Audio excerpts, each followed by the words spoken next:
ഒരു നല്ല മനുഷ്യനായി സമൂഹത്തിൽ ജീവിക്കുന്നത് എങ്ങനെയെന്ന ചോദ്യത്തിനുത്തരമായി ഗുരു 4 ഗ്ലാസ് നിറയെ വെള്ളം എടുത്തു വെച്ചു.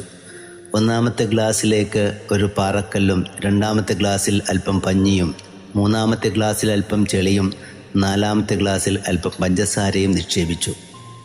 അല്പസമയത്തിന് ശേഷം ഗുരു ശിഷ്യന്മാരെ അടുത്ത് വിളിച്ച് പറഞ്ഞു, മക്കളെ, നിങ്ങളുടെ ചോദ്യത്തിനുത്തരം ഇതാണ്.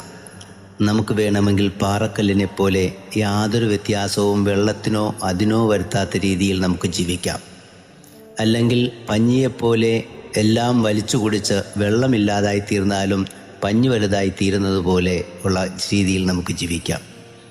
അതല്ലെങ്കിൽ നമ്മളില്ലാതായി തീർന്നുകൊണ്ട് സമൂഹത്തിന് മുഴുവനെയും ചെളിമയമാക്കി മാറ്റുന്ന ചെളിയെപ്പോലെയും നമുക്ക് ജീവിക്കാം. അതല്ല എങ്കിൽ സ്വയമില്ലാതായി തീർന്നാലും ആയിരിക്കുന്ന കുടുംബത്തെയും സമൂഹത്തെയും മുഴുവനെയും മധുരിപ്പിക്കുന്ന പഞ്ചസാരയെപ്പോലെയും നമുക്കാവാം. പ്രിയരെ, നമ്മുടെ ഓരോരുത്തരുടെയും ജീവിതത്തിൽ ഈ 4 സാധ്യതകളും ദൈവം ഒളിപ്പിച്ചു വച്ചിട്ടുണ്ട്. നമുക്ക് വേണമെങ്കിൽ കല്ലിനെ പോലെയാവാം, അല്ലെങ്കിൽ പഞ്ഞിയെപ്പോലെയാവാം, അല്ലെങ്കിൽ ചെളിയെപ്പോലെയാവാം, അതുമല്ലെങ്കിൽ പഞ്ചസാരയെപ്പോലെയും ആകാം. ഇതിലേതായിരിക്കും നാം തിരഞ്ഞെടുക്കുന്നത്? നമുക്ക് പഞ്ചസാരയെപ്പോലെയാകാമെന്നേ. God bless you.